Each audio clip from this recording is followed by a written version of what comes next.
Studio database ম্যানেজমেন্টের গত পর্বে দেখানো হয়েছিল কিভাবে একটি সেল লিস্ট অ্যাড করা যায় এবং সেটা কিভাবে আপডেট বা মডিফাই করা যায়।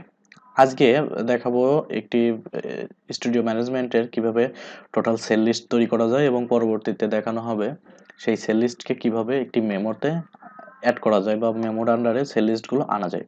তার আগে যে সেল লিস্টের যে টেবিল তৈরি করছিলাম এটাকে আমি একটু ডিজাইন মোডে নিব এবং এখানে দেখুন প্রাইমারি কিটা অ্যাড করা আছে, এই প্রাইমারি কিটা রিমুভ করে দিব, কারণ একটি মেমোর আন্ডারে একাধিক পণ্য থাকতে পারে বা একাধিক অর্ডার থাকতে পারে, একটি অর্ডারের আন্ডারে একাধিক আইটেম থাকতে পারে। এই জন্য এখানে প্রাইমারি কিটা রিমুভ করে নেব যদি প্রাইমারি কিটা অ্যাড করা থাকে।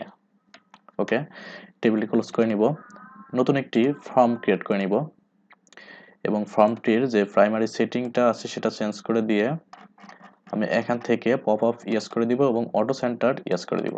ওকে, ডাটা সেটিংয়ে ডাটা ট্যাবে এসে এখান থেকে রেকর্ড সোর্স থেকে আমি অ্যাড করে দিব অর্ডার লিস্ট। ওকে, ডিজাইন থেকে অ্যাড এক্সিস্টিং ফিল্ড থেকে সবগুলো ডাটা ফিল্ড আমি এখান থেকে অ্যাড করে দিব। ওকে, ড্রাগ করে অ্যাড করে দিব। ওকে, আমি যদি ফর্মটা রান করি দেখুন আমার ফর্মটা এইভাবে আসছে, বা তার মেমো যদি ক্রিয়েট করা থাকে সেই মেমো অনুযায়ী এখানে কিন্তু একটি মেমোর ডাটা বা টোটাল মেমোর যে ডাটাটা আছে সেটা কিন্তু এখানে আসবে। ওকে, এভাবে নেক্সট করলে যতগুলো ডাটা বা যতগুলো মেমো বা অর্ডার আছে ততগুলো কিন্তু এখানে শো করবে। ওকে, এখন আমি এটা গেল হচ্ছে অর্ডার লিস্ট, এটাকে আমি সেভ করব কন্ট্রোল এস দিয়ে অর্ডার ফর্ম। ওকে, আরেকটি ফর্ম তৈরি করব, সেটা হচ্ছে সেল লিস্ট নিয়ে একটি ফর্ম তৈরি করব, ক্রিয়েট ডিজাইন ফর্ম, এবং এই ফর্মটাকে ডিফল্টভাবে যে সেটিংটা আছে সেটা পপ আপ ইয়েস করে দিব। এটা করার কারণ হচ্ছে যখন ফর্মটা রান করবে তখন তো মাঝামাঝি আসবে বা পপ আপ উপরে ভেসে উঠবে, এই জন্য আমি সেটিংটা করে নিচ্ছি। ওকে, ডাটা সোর্স থেকে রেকর্ড সোর্স থেকে আমি এখানে সেল লিস্টটা অ্যাড করে দিব। ওকে, অ্যাড এক্সিস্টিং ফিল্ড থেকে সবগুলো ফিল্ড ডাটা টাইপ ধরে বা সবগুলো ডাটা ফিল্ড ধরে আমি ড্রাগ করে দিব ফর্মের মধ্যে। ওকে, ড্রাগ করে ছেড়ে দিব। দেখুন এখানে সবগুলো কিন্তু ডাটা ফিল্ড কিন্তু চলে আসছে। এখন যদি আমি ফর্মটা রান করি দেখুন এখানে যে ফর্মটা রান করি যদি, তাহলে দেখুন এখানে প্রোডাক্টের যে নেমটা সিলেক্ট করব অটোমেটিকলি কিন্তু তার এখানে প্রাইসটা আসছে না। এই জন্য প্রাইস আনার জন্য এই প্রাইসের যে ডাটা টাইপটা ডাটা টেক্সটটা আছে এর জন্য একটি ভিবিএ কোড ইউজ করতে হবে। ওকে, এটাকে ডিজাইন মোডে নিয়ে যাব, আমি ডাটা ফিল্ডটাকে একটু বড় করে দিব যেন সবগুলো টেক্সট এখানে দেখা যায় বা শো করে, একটু বড় করে দিব। এটাকে আমি ওই অর্ডারের যে ফর্মটা তৈরি করছি ওই ফর্মে কিন্তু এই যে প্রোডাক্ট লিস্টের যে সেল আইটেমগুলো হবে সেটা সেল আইটেমের যে ফর্মটা হবে সেটা কিন্তু এখানে ইনসার্ট করে দিব। ওকে, এখানে ফর্মটা আমি সেভ করব অর্ডার আইটেম দিয়ে। ওকে, এখানে যে ভিভিএ কোডটা দিতে হবে সেটা হচ্ছে প্রোডাক্ট প্রাইস অটোমেটিকলি আনার জন্য, আর তার জন্য আমি প্রোডাক্ট নেম অটোমেটিকলি যখন প্রোডাক্ট নেমটা যখন ড্রপ ডাউন করব বা চেঞ্জ করব তখন অটোমেটিকলি তার ওই প্রোডাক্ট নেমের অনুযায়ী এখানে যে প্রোডাক্টের যে প্রাইসটা আছে সেটা শো করবে। ওকে, আমি প্রপার্টি শিট থেকে ইভেন্টে যাব, ইভেন্টে যাওয়ার পরে আফটার আপডেট এইখান থেকে আমি অ্যারো থেকে সিলেক্ট করব ইভেন্ট প্রসিডিউর সিলেক্ট করব, এরপরে 3 ডটে যদি ক্লিক করি দেখুন এখানে একটি ভিবিএ কোড লেখার জন্য জায়গা পেয়ে যাবেন বা ওই বাটনের আন্ডারে ভিবিএ কোডটা দিতে পারবেন। ওকে, ভিবিএ কোডটা আমার কপি করা আছে, টাইপ করা আছে আগেই। দেখুন এই টোটাল কোডটা আমি কপি করে নিব, চাইলে আপনারা একটু দেখে নিতে পারেন। আমার যে ডাটা ফিল্ড যেভাবে বা যে টেবিলগুলো তৈরি করা হয়েছে সেই একইভাবে যদি তৈরি করেন তাহলে আপনার এখানে নামগুলো মিলে যাবে। আর যদি না মিলে বা সমস্যা যদি হয় তাহলে আমি পরবর্তী ভিডিওতে আপনার এই টোটাল কোডটা নিয়ে বিস্তারিত আলোচনা করে দিব। ওকে, কপি করে এখানে পেস্ট করে দিব। ওকে, ক্লোজ করে দিব। এরপরে এখানে আরেকটি বাটন অ্যাড করব, সেটা হচ্ছে এই ফর্মে যদি একাধিক আইটেম থাকে তার টোটাল যোগফল আসবে। ওকে, ফর্মের উপর রাইট বাটন ক্লিক করে হেডার এবং ফুটার, ফর্ম হেডার এবং ফুটার যদি অ্যাড করি তাহলে দেখুন এখানে আরেকটি ডিটেলস এখানে চলে আসছে, ফর্ম ফুটার চলে আসছে। ফুটারে আমি একটি টেক্সট বক্স অ্যাড করব। দেখুন টেক্সট বক্স সিলেক্ট করে এখানে অ্যাড করে দিব এবং এখানে একটি সাম ফর্মুলা ইউজ করব। টেক্সট বক্সের মধ্যে ইকুয়াল দিয়ে আমি করব সাম, ফার্স্ট ব্র্যাকেট স্টার্ট করব, থার্ড ব্র্যাকেট স্টার্ট করে লিখব এই টোটাল অ্যামাউন্টটা যত থাকবে সবগুলো যোগ হয়ে যাবে। Total amount, third bracket close করব এবং ফার্স্ট ব্র্যাকেট দিয়ে শেষ করে দিব। ওকে, এই টেক্সট বক্সের নাম দিব, দেখুন এখান থেকে নেমটা দিব হচ্ছে অর্ডার টোটাল। এটা মনে রাখবেন কারণ আমি ওই অর্ডারের ফর্মে এটা অবশ্যই শো করাতে হবে। ওকে, অর্ডারের ফর্মটা রান করব, এটাকে ক্লোজ করে দিব। অর্ডারের ফর্মটা রান করব। দেখুন এখানে অর্ডারের ফর্মটা যে অ্যাডভান্স দেওয়া আছে এর নিচেই আরও একটি টেক্সট বক্স অ্যাড করব, এটাকে কপি করব, পেস্ট করব। ওকে, এখানে দিব হচ্ছে টোটাল বিল, এটাকে নাম দিব এবং এই টেক্সট বক্সটার একটা ডাটা অ্যাড করে দিতে হবে, সেটা হচ্ছে এখানে অ্যাডভান্স কপি করছিলাম দেখে আছে, এটা বাদ দিয়ে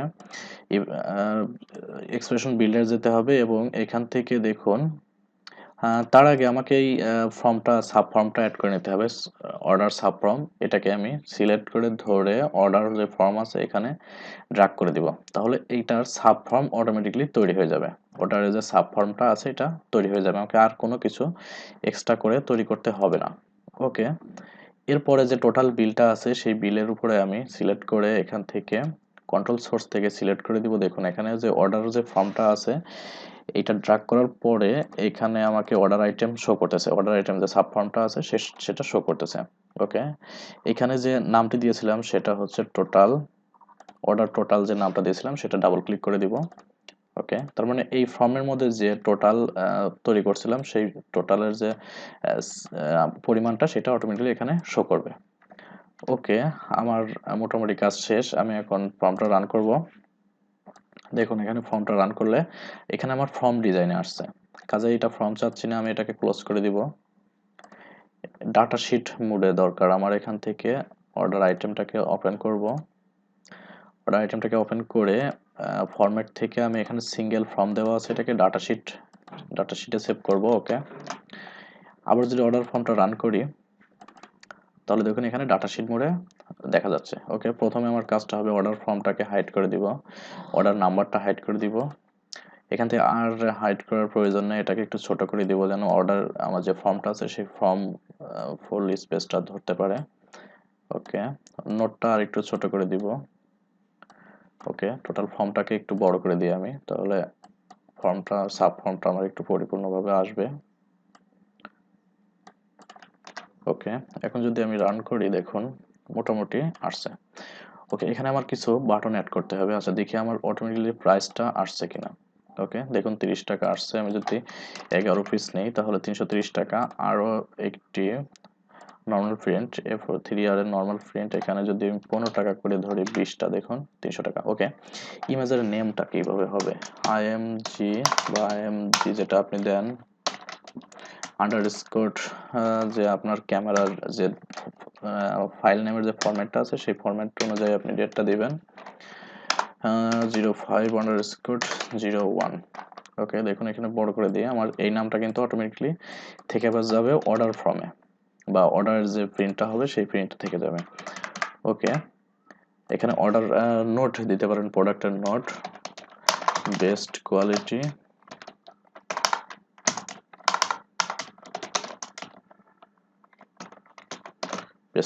ওকে, এখানে ঠিক একইভাবে ইমেজের নাম্বার যদি থাকে সেটা দিবেন, না হলে অন্য কিছু দিবেন। এখানে যেমন আমি দিই টেনার ফ্রেম 200 টাকা করে 10 পিস, এখানে কিন্তু বা 3 পিস 600 টাকা, এখানে কিন্তু অটোমেটিকলি চলে আসছে। আপনার এখানে নোট এগুলো না দিলেও কিন্তু সেভ হবে। ওকে, এখানে বাটন অ্যাড করব, নেক্সট, প্রিভিয়াস, নিউ অ্যাড এবং প্রিন্ট, এই কয়েকটি বাটন কিন্তু এখানে অ্যাড করার প্রয়োজন আছে। ওকে, প্রথম বাটন দিব নিউ, অপারেশন থেকে অ্যাড নিউ। ওকে, এটাকে রিনেম করে দিব নিউ। এরপরে আরো একটি বাটন নিব, সেটা হচ্ছে রেকর্ড অপারেশনের থেকেই বা রেকর্ড নেভিগেশন থেকে নেক্সট। ওকে, নেক্সট। এরপরে থাকবে আর তেমন কিছু নাই, বা প্রিভিয়াস আরেকটি বাটন থাকতে পারে, প্রিভিয়াস।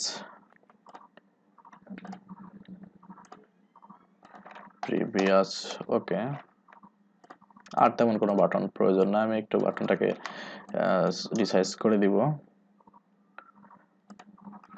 ওয়াইড দিয়ে দেবো 1 ইঞ্চি বা হাফ ইঞ্চি, 1 ইঞ্চি দিয়ে দিব।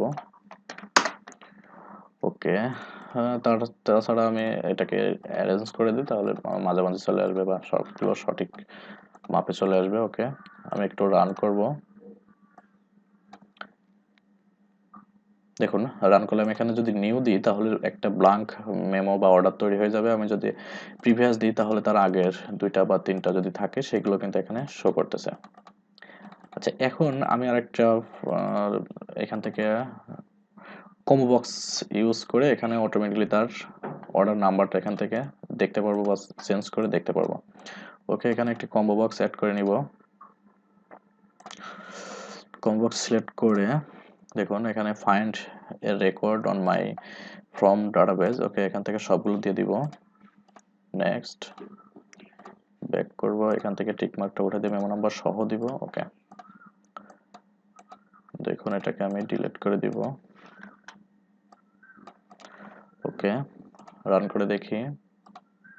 দেখুন এখানে আগের যে মেমো নাম্বারগুলো ছিল সবগুলো কিন্তু এখানে শো করতেছে। ওকে, আচ্ছা, এইখানে যে টোটাল বিলের যে বিষয়টা আছে এখানে কিন্তু অটোমেটিকলি চেঞ্জ হয়ে যাচ্ছে। ওকে, দেখুন এখানে অটোমেটিক চেঞ্জ হয়ে যাচ্ছে এবং এখানে একটি ডিউ বাটন অ্যাড করে দিব। একটু উপরে উঠাই দিই ওইখানে। ওকে, এটাকে টেক্সট বক্সটাকে আরেকটু কপি করি। এই টেক্সট বক্সটার নাম হচ্ছে অ্যাডভান্স এবং এই টেক্সট বক্সটার নাম হচ্ছে টোটাল বিল। ওকে, টোটাল বিল। এখন এখানে আমাকে ফর্মুলা দিতে হবে। টোটাল বিল থেকে অ্যাডভান্স বিয়োগ হয়ে যা থাকবে এই ব্যালেন্সটা এখানে দাঁড়াবে ইকুয়াল টোটাল বিল এবং টোটাল বিলের আগে ও পরে থার্ড ব্র্যাকেট দিয়ে বন্ধ করে দিতে হবে minus third bracket start advance. দেখুন, ওকে, এভাবে কিন্তু আপনি একটু দেখে এটাকে এইভাবে ফর্মুলাটা বসাই দিতে পারেন। ওকে, যদি রান করি তাহলে দেখুন 1430 টাকা। আমি যদি অ্যাডভান্স 430 টাকা করি তাহলে দেখুন এখানে টোটাল বিল, সরি এখানে ডিউ হবে, ডিউটা আসবে এখানে ডিউ, কারণ টোটাল বিল থেকে তো মাইনাস হয়ে যাচ্ছে কাস্টমার ডিউ। এটা কিন্তু এই মেমোতে এই টাকাটা ডিউ আছে। ওকে, আমি যদি এখানে 1000 টাকা পে করি অ্যাডভান্স করে তাহলে কিন্তু 430 টাকা অতিরিক্ত রয়ে গেছে। ওকে, এখানে আমি যদি 5টা দিই অটোমেটিকলি কিন্তু দেখেন তার ডিউটাও বেড়ে যাচ্ছে এবং তার টোটাল বিলটাও বেড়ে যাচ্ছে।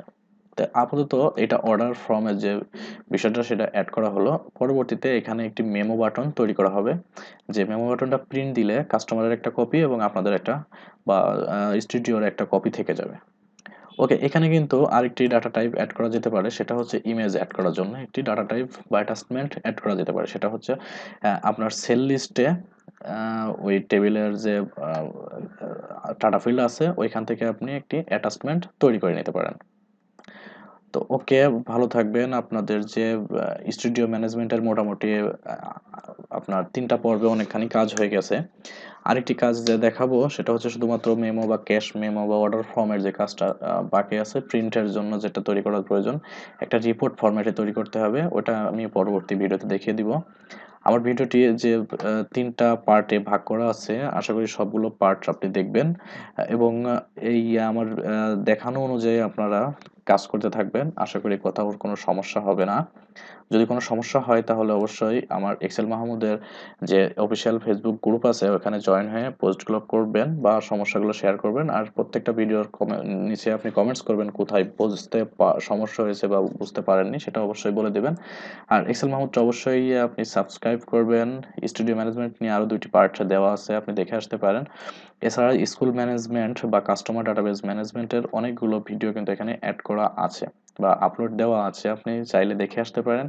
এছাড়াও স্ক্রিনে দেখানো নাম্বারে আপনি ফোন দিয়ে আপনার যে কোনো ধরনের প্রজেক্ট বানিয়ে নিতে পারেন। সেক্ষেত্রে আপনি কি ধরনের প্রজেক্ট আছেন সে বিষয় নিয়ে আশা করি ফোন করবেন। ভালো থাকবেন। আল্লাহ হাফেজ।